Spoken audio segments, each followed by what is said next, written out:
Лучший из лучших. Спектакль «Аршин Малалан», поставленный Крымско-Татарским театром, завоевал гран-при на фестивале «Театр Чехов-Ялта». Кроме этого, были победы и в отдельных номинациях. Артисты 13 театров из Казахстана, Армении, Турции, Ирана, России боролись за звание лучшего на 7-м международном фестивале театрального искусства «Театр Чехов-Ялта». Представители Крымско-Татарского театра продемонстрировали спектакль «Аршин Малалан» режиссера-постановщика Рената Бекташева.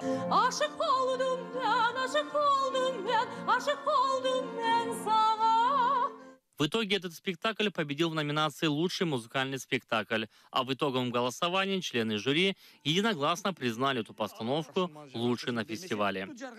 Для нас, конечно, это было неожиданностью, потому что было очень много спектаклей, очень профессиональных спектаклей. Сначала дали нам 3 диплома, а потом в самом конце, когда мы не ожидали, нам дали гран-при. Мы гордимся этой наградой. Мы рады, что наш театр оценили.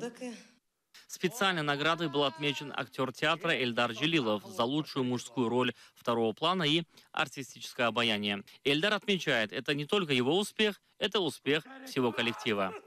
Каждый сам по себе не может там, то есть барликол маркерик, вместе должны быть и друг другу помогать. То есть от коллег очень много зависит на сцене. То есть и от этого то, что ты показываешь, то, что ты умеешь, и когда коллеги с тобой в тандеме, тогда как бы твоя роль обогащается, и ты ее полностью можешь показать. То есть ты полностью можешь импровизировать, можешь хорошо себя чувствовать, можешь сказать зрителю то, что ты хочешь сказать. Актеры отмечают, эту награду они посвящают своему народу. Еще раз доказательство того, что мы существуем на высоком уровне. То есть наша культура, телевидение, театр, они выходят на высоком уровне, и мы каждый раз это доказываем.